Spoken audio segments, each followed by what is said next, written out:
안녕하세요. 오늘의 데일리 뉴스레터에 오신 것을 환영합니다. 1. TSMC 역사상 최악의 위기. 2. 삼성의 합병 프로젝트가 단계적으로 마무리됐다. 3. 반도체 기술의 고유한 이치가 바뀌었다. 한번 진실을 알아봅시다.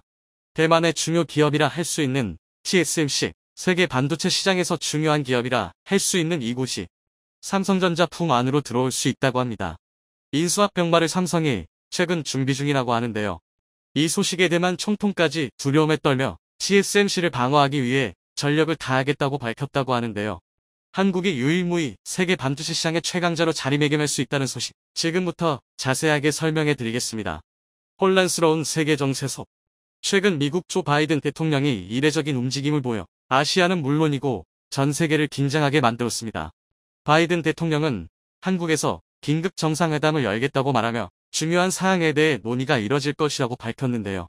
특이한 점은 관례적으로 일본을 처음 방문한 것이 아니라 한국을 첫 방문지로 잡은 것입니다. 젠 사키 미국 백악관 대변인은 공식 발표를 통해 한국과 일본을 방문하는 바이든 대통령이 한국을 처음 방문한 후 일본을 들리는 일정을 소화한다고 밝혔는데요. 많은 정치 전문가들은 이번 방문 일정의 핵심 목적이 반도체를 위한 것이 아니냐는 분석이 나왔습니다. 이례적으로 미국 대통령이 한국을 먼저 방문한 것은 사실 삼성전자의 수장인 회장 이재용과의 회담을 위해서라는 것이죠. 실제로 이번 조 바이든 대통령 방문 일정에 삼성전자가 야심차게 건설한 평택 캠퍼스가 일정에 포함된 것으로 알려지면서 화제를 일으켰습니다. 미국 측 선발대가 동선 점검은 물론이고 보안을 위해 답사까지 마쳤다는 소식이 전해지면서 주장에 힘이 실렸죠. 단일 공장으로는 세계 최대 규모의 반도체 생산 기지가 세워지는 곳이 바로 평택 캠퍼스 부지라 할 수 있는데요. 일각에서는 조 바이든 대통령이 미국의 반도체 경쟁력을 위해 삼성전자와의 회동을 앞당긴 것이라는 이야기도 나왔습니다.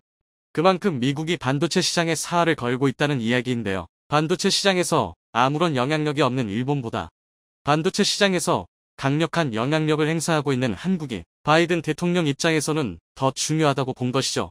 작년 삼성전자는 미국 테일러시의 신규 파운드리 라인 공장을 설립 이를 위해 한화로 약 20조 원에 가까운 금액을 투자했습니다. 반도체 굴기를 선언하며 미국을 추월하겠다는 중국의 호기로운 선언에 충격을 받은 미국이 삼성을 자극한 결과라 할 수 있죠. 삼성이 미국을 선택하면서 텍사스 지사는 이례적으로 김기남 삼성전자 부회장에게 감사의 인사를 보냈고 백악관 역시 한국의 투자에 감사하다며 이례적인 환영 성명까지 내면서 미국이 가장 중요하게 생각하는 부분이 어디인지 드러냈죠. 이에 해당하는 국가가 한 군데 더 있는데요. 미국의 가호를 받으며 국가적인 지원을 받으며 성장한 것, 바로 대만의 TSMC가 대표적인 기업이라 할 수 있습니다. 미국이 대만의 편을 들며 중국의 침입을 막는 이유가 대만 TSMC가 있기 때문에는 소문이 돌 정도이죠.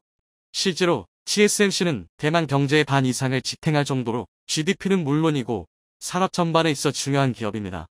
심지어 삼성전자보다 TSMC의 가치가 더 높다고 판단. 미국에서는 TSMC를 중심으로 반도체 전략을 구상한다고 하는데요. 대체 TSMC가 어떤 기업이길래 이렇게까지 미국이 감싸는 것일까요? TSMC는 창업주 모리스 창이 만든 회사로 1987년 미국에서 돌아온 그가 대만에서 TSMC를 설립하고 향후 반도체 파운드리 기업이 대세가 될 것을 전망. 당시로서는 파격적으로 파운드리 전문 기업을 만들었죠. 반도체 등의 설계 능력을 가지고 있으나 생산 능력을 갖추지 못한 기업을 핀리스 페이블리스라고 하는데, 파운드리는 이 팜리스의 의뢰를 받아 반도체를 생산하는 기업을 가리킵니다. 삼성전자는 종합 반도체 기업으로 파운드리 사업은 물론이고 맵리스까지 가능한 기업으로 대규모 생산 설비를 운영하는 기업입니다. 그런데 TSMC는 종합 반도체 기업으로 발전하는 것을 포기하고 파운드리 사업에만 집중한 것인데요. 그 결과 놀라울 정도로 파운드리 부문에서 전문성을 갈고 닦아 전 세계적으로 인정받는 기술력을 갖추게 되었습니다. 애플과 인텔 등 세계적인 기업들이 반도체를 위탁 생산하는 데 있어 무조건 TSMC를 선택할 정도로 기술면에서 신뢰를 받는 기업이 되었죠. 기술평가 기업 트렌드포스의 자료에 따르면 2021년 2분기 기준 TSMC 매출액은 133억 달러, 한화로 15.78조 원에 해당하며 점유율은 52.9%를 기록했는데요. 그 뒤를 삼성전자가 쫓고 있습니다. 안타깝게도 삼성전자는 파운드리 부문에서 TSMC를 쫓아가지 못하는 상황이다. 같은 기간 삼성전자의 매출액은 한화로 5조 원에 이르고 점유율은 17.3%로 TSMC의 3분의 1 수준에 불과합니다. 생마코이 잘하는 부분이자 경쟁력 있는 부분은 바로 반도체 칩. 보통 반도체 칩은 초미세 공정을 통해 원판인 웨이퍼에 새겨넣는 작업을 해야 합니다. 눈으로도 보이지 않을 만큼 정밀한 반도체 칩을 일정 크기 안에 많이 집어넣으면 넣을수록 연산 속도가 더 빠르기 때문에 누가 더 많이 반도체 칩을 박아 넣을 수 있는지가 기술력의 차이를 가져오죠. 나노미터에는 공정을 거치기에 이 기술은 쉽게 따라잡기 어렵습니다. 미국이 세계 최강 대국의 위치를 지니고 있지만 반도체 분야에 있어 한국과 대만에 비해 계속해서 뒤처지는 것은 기술력의 격차를 미국에서 극복하지 못했기 때문이죠. 10년 이상 기술력의 차이를 꾸준히 벌린 TSMC는 명실상 부한 파운드리 공정의 최고 기업으로 꼽히며 대만의 지원을 받으며 성장을 거듭했습니다. 삼성전자는 이에 자극을 받아 TSMC를 추월하기 위해 노력을 거듭했는데요. 하지만 이미 기술력의 차이가 벌어진 TSMC를 잡기에는 한계가 있었습니다. 기술력의 차이가 경쟁의 승패를 결정하는 냉혹한 상황에서 뾰족한 방법이 없던 삼성은 놀라운 결정을 하기에 이릅니다. 바로 TSMC를 삼성이 매수하기로 결정한 것입니다. 프로젝트 넥서스라고 불리는 인수합병 프로젝트는 최근 삼성의 인사 발령을 통해 새어나가며 그 실체가 드러났습니다. 그리고 그 칼끝이 TSMC를 향해 있다는 소식이 퍼졌죠. 그동안 삼성은 내부 기술력을 갈고 닦는 데 집중하거나 반도체 공장을 늘리는 형태의 사업 확장에만 집중했습니다. 질적인 성장과 양적인 성장 모두 뚜렷한 변화가 없었는데요. 알고 보니 TSMC를 삼키기 위한 준비를 위해 숨을 고르고 있었던 것이 드러난 것입니다. 삼성전자는 최근 원포인트 인사를 통해 사업지원 태스크포스 F에서 실무를 총괄한 마 전문가 안중현 부사장을 사장으로 승진하며 삼성경제연구소에서 이름을 바꾼 삼성글로벌 리서치로 발령했습니다. 안 신임 사장은 미래산업연구본부장을 역임하는 것으로 알려졌는데요. 안 사장의 승진과 이동으로 사업지원 TF 내에서 기존 안 사장의 역할을 임병일 부사장이 맡게 될 것으로 알려졌습니다. 여영민 부사장과 구자천 상무가 마팀을 맡게 되면서 마팀의 윤곽이 드러난 것이죠. 임 부사장은 삼성에 오기 전 리만브라더스와 크레디트스 CS, UBS 증권, 한국지점 대표를 역임한 인재로 그의 전문은 크로스보더 딜이라고 알려졌는데요. 크로스보더 딜이란 해외 기업을 대상으로 한 마인수 합병로. 삼성전자가 앞으로 합병할 기업이 해외 기업이라는 사실이 이번 인사 이동을 통해 간접적으로 드러난 것입니다. 내부 인력을 해외 말을 전문으로 했던 인력으로 쇄신하면서 그동안 마에 소극적이었던 삼성이 본격적으로 인수전에 들어갈 것이라는 분석이 경제계는 물론이고 정치계에서도 큰 관심을 불러 모았습니다. 가장 대표적인 기업이 TSMC라고 할 수 있는데요. 삼성전자의 경쟁자이자 동시에 걸림돌을 인수하게 된다면 삼성을 방해할 기업이 없게 되는 상황. 중국과 미국 등 각종 기업들의 경쟁에서도 압도적인 우위를 점할 수 있게 되나 삼성전자가 TSMC를 인수할 만한 환경이 갖춰졌다는 사실 역시 인수설에 힘을 싣게 되는 중요한 요인인데요. TSMC는 최근 일본 구마모토 현의 대규모 반도체 공장을 추진, 한화로 9조 6천억 원을 투자해 공장 설비에 공을 들였습니다. 문제는 일본 경제가 침체되면서 일본에 투자를 한 TSMC는 의도하지 않은 타격을 입게 되었습니다. 코로나로 인해 공장 프로세스가 타격을 입으면서 손해를 입은 것은 덤이었죠. 내부적으로도 TSMC 신화의 균열이 간 건 역시 영향을 미쳤죠. 최근 TSMC 내부의 장시간 근무와 회의가 이목을 끌었는데요. 장시간 노동으로 사람을 희생해서 성장을 이끌었다는 비판이 나왔죠. 그러지 않아도 미국에도 공장 설립을 추진 중인 TSMC는 미국에서도 대만과 비슷한 근무 환경을 도입하겠다고 밝혀 미국은 물론이고 대만에서도 비난의 목소리가 쏟아졌습니다. 반도체 기술 인력의 이탈이 일어날 수 있는 정황이라 할 수 있죠. TSMC만이 아니라 TSMC의 고객 기업인 네덜란드, LXP 독일의 텍사스 인스트루먼트테까지도 삼성의 인수 대상에 올리며 대만은 다급하게 삼성의 인수 움직임을 주목하기 시작했는데요. 내부와 외부의 균열이 발생한 TSMC는 공격에 취약한 상황. 차이잉원 총통은 세금을 동원해서라도 인수합병을 방어하겠다고 밝히며 대만의 전략 자산을 지키기 위해 목소리를 높였습니다. 파운드리를 대표하는 대만의 기업 TSMC 과연 한국 기업의 인수합병으로부터 벗어날 수 있을까요? 삼성이 TSMC를 따라잡을 수 있는 것은 기술력 외에 없습니다. 그것도 비슷한 기술로는 TSMC의 고객이 움직이지 않습니다. 누구나가 인정할 만큼 압도적인 기술로 양산을 해야 그들을 몸찍일 수 있습니다. 삼성은 원활화 산업 수물의 문제로 기존 퀄컴과 엔비디아의 일부를 TSMC에 옮겨주었습니다. 나중에 다시 일부를 찾기는 했지만 TSMC가 4, 5나노 공정에서 수를 문제가 별로 없었던 점에 비하면 사실 완패한 셈이나 마찬가지입니다. 그것은 즉 신뢰성의 틈이 더 벌어진 것과 같습니다. 팹리스들이 가격 차이가 있어도 더 안전한 곳에서 제품을 만들고 싶어하는 이유는 제품을 접한 고객들에 대한 신뢰 때문입니다. 제품 판매 후 문제가 있다는 빅얘기를 듣고 싶어하지 않는 것은 뼈도 같습니다. 무조건 싼 가격으로 대량 판매를 한 뒤 사라지는 그런 중국 기업이 아닌 다음에는 품질에 대해 신경을 쓰지 않을 수 없습니다. 삼성 파운드리가 3나노미터 양산에 돌입했다고 해도 아직 TSMC 고객들 삼성 파운드리 쪽으로 잘 움직이지 않는 이유는 신뢰성 때문입니다. 언론에서 얘기하는 기술 유출에 대한 염려건이 아니라 수물과 혹시나 생길 수 있는 문제 때문입니다. 따라서 그들 고객들을 움직이게 하려면 TSMC에 비해 확고한 기술적인 우위를 보이면서 신뢰를 찾아야 합니다.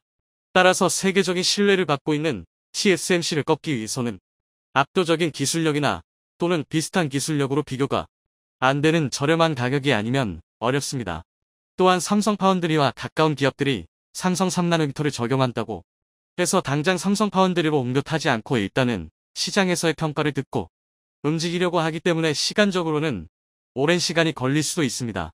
기술력을 발휘해 TSMC가 생산하는 제품보다 훨씬 좋은 고성능, 저저전력, 초소형 반도체를 만들 수 있어야 TSMC의 고객들이 삼성 파운드리로 움직이게 할 수 있지. TSMC와 대등한 기술을 갖춘 수준에선 순수 파운드리 업체인 TSMC를 이기는 게 쉽지 않다는 게 반도체 전문가들의 공통된 의견입니다. 따라서 삼성전자 관계자나 반도체 전문가들은 2나노와 1.4나노미터에서 삼성의 완전한 기술력을 증명하면서 TSMC에 비해 계속 앞서 나간다면 그때부터 즉 2025년부터 1위 탈환에 대한 진검승부가 시작될 것으로 봅니다. 무조건 기술력에 완벽하게 앞서가야 합니다. 우선 삼성전자의 기술력이라고 한다면 메모리 반도체를 들 수 있습니다. 애플은 다른 부분은 TSMC에 하청을 주고 있지만 메모리 반도체 시장에서는 다릅니다. 스마트폰 시장에서 삼성전자와 애플은 세계 1위를 놓고 치열하게 경쟁하지만 애플은 삼성전자로부터 디램, 랜드 플래시 같은 메모리 반도체를 받습니다. 물론 다른 삼성전자의 경쟁 업체도 있지만 품질을 따지는 애플의 1순위는 가격이 가장 비싼 삼성전자입니다. 그것은 자신들의 경쟁사라고 해도 삼성전자의 메모리 반도체는 믿을 수 있는 신뢰 때문입니다. 현재 3나노미터 공정에서는 삼성 파운드리가 6개월 먼저 양산에 들어갔습니다. 조선은 어제 기사에서 TSMC가 3나노미터 양산에 돌입했다고 하는데 관련 근거가 없습니다. TSMC가 3나노미터 양산에 돌입하면 대만 언론에서 가만히 있을 리가 없습니다. 2020년 6월 반도체 업계에서의 화두는 3나노미터 공정 기술에서 가게이트 어라운드와 핀펫 성빈 FET의 차이였습니다. 당시 핀펫 구조는 5나노미터 공정까지 4나노미터 공정까지는 활용할 수 있다고 봤지만 3나노미터 공정부터는 힘들다고 판단하고 있었습니다. 그러나 삼성 파운드리와 달리 TSMC는 3나노급 공정에서도 누설 전류 문제를 감수하면서 GAA 대신 핀펫 구조를 적용시키면서 고전하고 있습니다. 그런데 이는 기술력 때문인 이유도 있지만 더 큰 이유는 애플, 퀄컴, AMD 등 초대형 고객사들로부터 3나노급 공정이 수요를 창출하기 위해 반도체 설계 비용 부담을 줄이려는 이유 때문으로 보인다고 세미콘덕터 엔지니어링은 지적했습니다. 실제 미세 공정 심화에 따라 반도체 설계 비용은 기하급수적으로 늘어나고 있고 따라서 엄청난 비용을 감수해야만 합니다. 시장 조사기관 IBS에 따르면 28나노급 반도체를 설계하는 데는 평균적으로 5,100만 달러가 투입됐지만 10나노급에서는 1억 7,400만 달러가 소요됐습니다. 그런데 7나노급은 3억 달러, 5나노급은 5억 3천만 달러가 필요했고 3나노급 공정으로 진입하면서부터는 반도체 설계에만 5억 15억 달러가 투입된 것으로 알려져 있습니다. 그런데 특히 핀펫과 비교해 구조가 상대적으로 복잡한 GAA 기반 반도체 설계 비용은 더 투입된 것으로 알려져 있는데 이런 비용 때문에 TSMC가 GAA 도입을 미루고 있다는 얘기입니다. 한편으로는 GAA 기반 반도체가 핀펫 기반 반도체보다 성능 면에서 당장은 큰 차이를 보이지 않을 것으로 예상되는 것도 TSMC가 GAA 도입을 미루는 이유로 들기도 합니다. 세미콘덕터 엔지니어링은 지난해 IBS 관계자를 인용해 3나노급 GAA는 3나노급 핀펫과 비교해 전력 소모가 15-20%가량 적은 장점이 있지만 반도체 노광식각 증착 공정 몰 및 금속 배선 공정 벌이 동일하기 때문에 성능 차이는 8% 미만일 것이라고 바라봤습니다. 하지만 삼성전자는 지난 3월 전혀 다른 테스트 결과를 발표했습니다. 3나노급의 MB캡 기반 반도체가 7나노급 핀팹 반도체와 비교해 소비 전력 50% 절감, 성능 30% 향상, 사용 공간 45% 감소 등 효과를 내고 있다고 발표하면서 시장 조사기관의 예측치인 8% 미만보다 훨씬 강한 성능을 입증했습니다. 삼성 발표대로라면 대단한 차이입니다. 또한 삼성전자는 3월 파운드리 포럼에서 더 진화된 MB캣을 발표하면서 이미 1나노미터 개발에 진보된 기술력을 보였습니다. 기술력에서 TSMC가 점차 떨어지는 듯한 양상을 보이고 있는 것입니다. 삼성전자는 3나노급 이하 공정으로 진입할 경우 GAA 공정은 필수적 단계로 어차피 핀팹 구조는 적용시킬 수 없기 때문에 CA를 끄는 것은 바람직하지 않다고 했습니다. 어차피 적용해야 하는 공정은 빠를수록 기술력도 높아지고 수율 안정화도 빨라진다는 논리를 세우고 있습니다. 자, 이것이 기술력의 경쟁이고 이제부터는 반도체의 정세로 들어갑니다. 아시다시피 TSMC는 일본 구마모토현에 총 1조 2천억엔을 들여 생산 라인을 건설 중인데 이 중 일본 정부가 건설 비용의 40%를 지원합니다. 지난 4월 착공했고 내년 9월에 준공해 2024년 말부터 양산에 들어갈 계획입니다. 소니는 TSMC 공장 옆에 이미지 센서 생산 라인을 세워 TSMC에서 생산된 칩을 받아 옆 공장에서 바로 센서를 완성하려는 계획을 세우고 있습니다. 그런데 최근엔 TSMC 고위 관계자가 일본의 제2공장을 건설할 가능성을 내비추고 있습니다. 자, 그런데 이게 상당히 복잡합니다. 우선 처음에 이야기가 나왔던 것은 7나노, 5나노 같은 그런 첨단 반도체, 선단 어드밴스드 공정 위주로 개발되는 반도체일 것이라고 일본 언론은 예상하면서 떠들썩했습니다. 그런데 건설에 착공하고 나서 뒤늦게 소문이 도는 내용은 첨단 반도체가 아닌 12인치 웨이퍼의 22, 28나노 반도체를 주로 생산하겠다는 것이었습니다. 첨단이 아닌 자동차용이나 가전제품에 사용하는 기본적인 구형 반도체를 생산하겠다는 것입니다. 실제 지금 쇼티지가 나는 부분이 이쪽 부문이기도 합니다.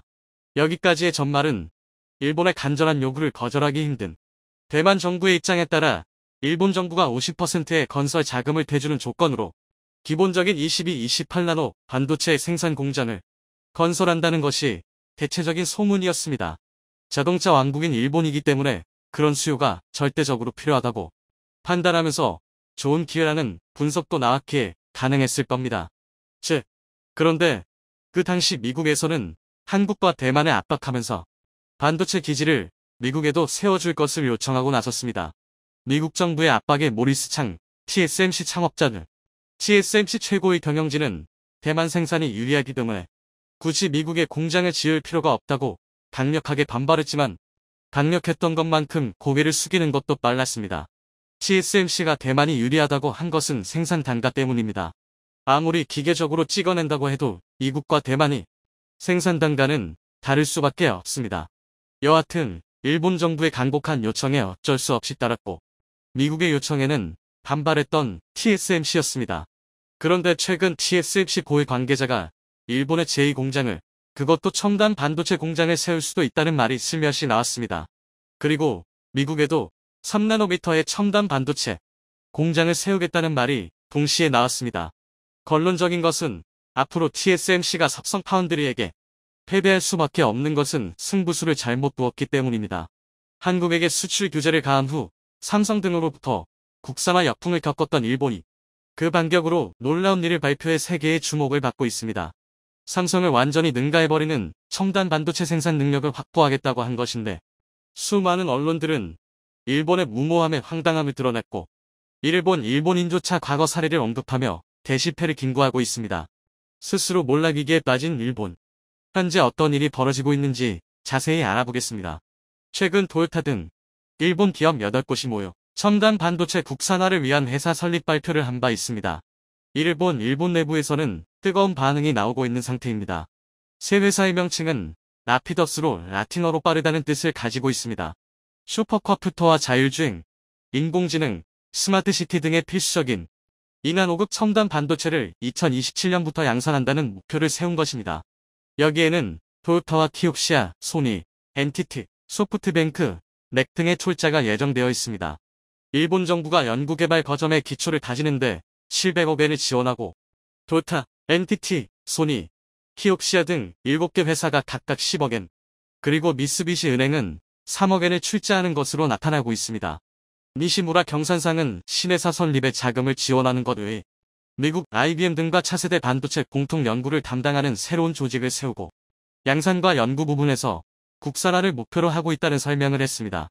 그들은 삼성과 인텔, TSMC의 파운드 개발 일정까지 소개하며 자신들이 따라잡을 수 있다는 자신감을 보인 상태입니다.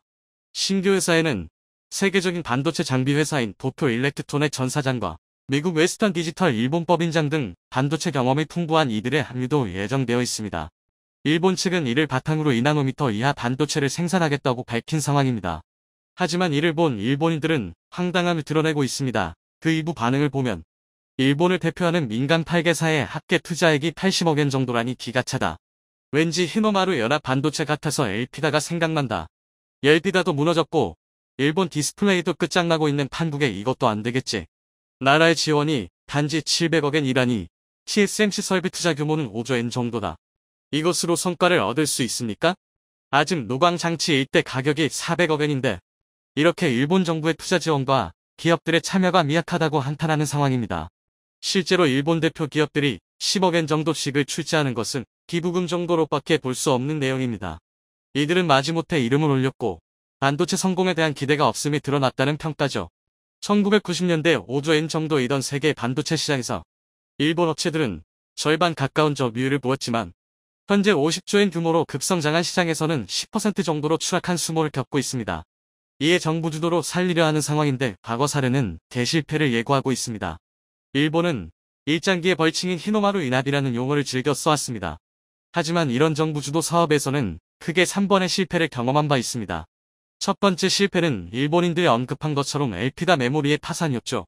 1999년 맥과 히타치 등이 디램 사업을 통합해 엘피다 메모리를 만들었고 2003년에는 미쓰비시 전기의 디램 사업을 흡수하며 삼성 추격에 열을 올렸던 상황이었습니다. 그런데 2009년 들어 사업이 어려워지자 일본 정부는 공적 자금 300억 엔을 투입해야만 했습니다. 결국 3년 후 엘피다는 파산했고 미국 마이크론에 인수됐습니다. 그리고 두 번째 실패는 2012년 만들어진 재팬 디스플레이지 관련입니다. 히타치, 도시마, 소니 등이 핵정 사업을 통합해 한국 LCD 산업을 타도하겠다며 자금을 쏟아부었지만 2020년 주력 공장을 매각하는 수모를 겪기도 했습니다. 그리고 세 번째는 스페이스 제트 사업입니다. 2008년 일본 정부는 1,500억 엔 중 500억 엔을 지원하며 소형 여객기 개발 사업을 펼친 바 있습니다. 그런데 납품만 6번 연기하며 9년간 시간을 끌었고 개발비도 7배인 1조 엔으로 증가했습니다. 결국 2020년 해당 사업을 주도했던 미쓰비시 중공업은 20년 만에 처음으로 적자를 봤으며 현재는 사실상 개발을 포기한 상태가 됐습니다. 그리고 조선업에서도 재팬마린 유나이티드와 유아마리 조선 등이 뭉치며 한국을 넘어서려 했지만 현재는 신규 수주가 거의 없는 상황이 되고 있습니다. 이에 일본이 희망을 걸고 있는 것은 미국과의 협력입니다. 일본 대표들은 최근 미국을 찾아 차세대 반도체 연구 개발을 함께하자는 제안을 하기도 했습니다. 연구거점에는 도쿄대, 산업기술원, 이화학연구소 등이 참여하며 IBM을 포함한 미국과 유럽 기업의 합류도 기대하고 있는 상태입니다.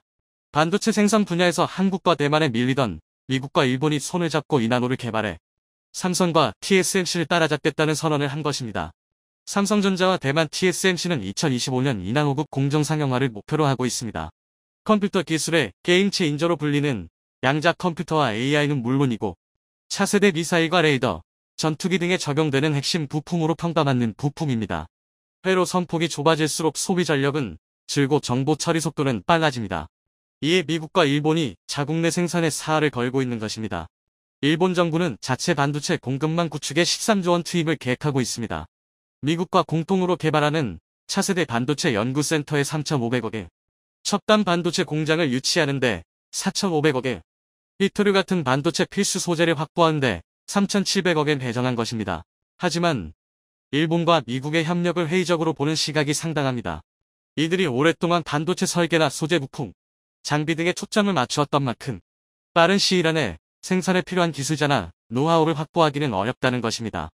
일본 교수는 반도체 강국 한국이 10년 이상 장기 계획을 세우는 마당에 일본은 20-30년 이상의 계획이 필요하다는 지적을 하기도 했습니다. 미국 또한 최첨단 반도체의 90% 이상을 대만 기업에 의존하고 있는데 중국의 대만 침공 가능성에 대비해 TSMC나 삼성 공장 유치에 안간힘을 쓰고 있습니다. 실제로 최근 시진핑은 군복을 입고 작전 지휘센터를 방문해 전쟁을 강조하는 모습을 보였고 언제라도 대만을 힘공할 수 있다는 강한 의지를 드러내기도 했습니다. 또한 중앙군사위 총사령관 직함을 추가하며 군부대의 중요성을 더욱 강조한 상황입니다. 이를 간파한 일본 역시 대만 TSMC에게 막대한 보조금을 주며 유치를 추진 중에 있습니다. 구마모토현에 건설 중인 TSMC 공장에는 최대 4,700억엔을 지원하고 일본 키옥시아와 미국 마이크론 또한 보조금을 승인받은 상태입니다. 대규모 투자로 고용과 임금 상승 같은 경제적 효과를 노리는 것뿐 아니라 엔화 가치 하락을 투자 유치의 기회로 보고 있는 것입니다. 일본은 2차 추긴 예산 마련을 위해 22조엔 이상의 국채 발행 계획을 발표했습니다. 결국 올해 발행되는 국채 규모는 62조 4천억엔으로 불어난 상황입니다. 코로나로 인한 경기 침체를 막기 위해 2020년 110조엔 발행이 두 번째로 큰 규모입니다. 이로 인한 일본 정부의 부채는 연말이면 1,300조엔에 다다를 전망입니다. GDP 대비 부채 비율이 262%가 넘어 주요 7개국 가운데 가장 높은 상황인데 반도체까지 살리려다 보니 밑빠진 독에 물을 붓고 있는 형국이 됐습니다. TSMC에게 각종 세제 혜택을 제공하며 공장을 유치했지만 이 또한 10-20나노급으로 최첨단 반도체가 아닌 상태라 미래에 대한 희망은 더욱 떨어지고 있습니다. TSMC는 일본 내 반도체 인재가 없음을 뼈저리게 느끼고 있습니다. 이에 일본 지역 대학과 손잡고 인재를 키우려 하는 상황입니다. 일본 구마모토대는 2024년도까지 반도체 학과를 신설하기로 했으며 학제를 재편하는 것은 거의 반세기 만의 일이라는 설명입니다. 그만큼 반도체 인재를 구하기가 어려워 대학에까지 톡촉하고 있는 것입니다. 반면 한국은 차세대 반도체 기술을 주도해 나가고 있습니다. 이번 IEC 총회 때 차세대 반도체 및 나노 기술 13종을 국제표준안으로 제안하기도 했습니다. 1초당 1,000조번의 연산을 해내는 차세대 인공지능 반도체 평가 방법 5종과 금속 포단 200배 단단하고 1000배 이상 가벼운 첨단 소재 그래핀 관련 내용도 포함되어 있습니다. 이은 위원회 승인을 거쳐 2-3년 최종 국제표준으로 제정될 예정입니다. 총회에는 미국, 일본, 독일, 중국 등 76개국 2천여 명의 대표단이 참석했는데 그들은 한국의 엄청난 기술을 확인하고 크게 놀랐던 것으로 나타났습니다. 삼성전자는 2027년까지 1.4나노 공정 파운드리를 양산하겠다는 선언을 했습니다. 지난 6월 3나노를 시작으로 TSMC를 따라잡는 행보를 보이고 있는데 내년 말쯤이면 평판이 지금과는 크게 달라져 있을 것이란 설명입니다. 3나노 이하 공정은 2025년까지 7배 이상 성장이 예상되고 있습니다. 파운드리 분야에서 TSMC와의 격차가 3배 이상 벌어져 있지만 10나노 이하 비율은 육사 수준이라 기술 개발로 언제든 뒤집을 수 있는 상태입니다. 삼성의 파운드리 고객 수는 2019년 대비 현재 2배 이상 증가했고 2027년에는 5배 이상 확보를 목표로 하고 있습니다. 삼성전자의 3나노 첫 스마트폰 고객은 구글로 확인되고 있습니다. 2023년 출시 예정인 구글 픽셀 9의 AP 설계와 제조를 삼성이 맡은 상황입니다. 구글 스마트폰은 2021년 말 기준 시장 점유율이 3%에 불과하지만 2023년 스마트폰 판매량을 현재보다 2배로 늘린다는 목표를 세우고 있어 삼성전자 파운드리 사업 후에 중요 테스트 업체가 될 것이란 분석입니다. 애플 또한 내년 TSMC의 3나노 공정을 활용한 스마트폰을 내놓을 예정입니다. 판매수에서는 차이가 있겠지만 3나노 공정의 기술력 차이를 간접 비교할 수 있는 것입니다. 현재 TSMC는 3나노 공정 기술 개발에 애를 먹고 있습니다. 9월부터 생산하기로 했으나 장비 수급 문제로 일정을 4분기 말로 연기했을 정도입니다. 이에 실망한 고객사들이 50%에 가까운 대량 주문 축소 오더건을 낸 상태입니다. 삼성전자는 이를 추격 기회로 삼는다는 방침입니다. 삼성전자는 어려운 경제 환경에도 올해 54조 원 투자를 그대로 진행하려 하고 있습니다. 일본 대표 기업 8곳이 800억 원을 투자한다고 과연 삼성을 따라갈 수 있을까요?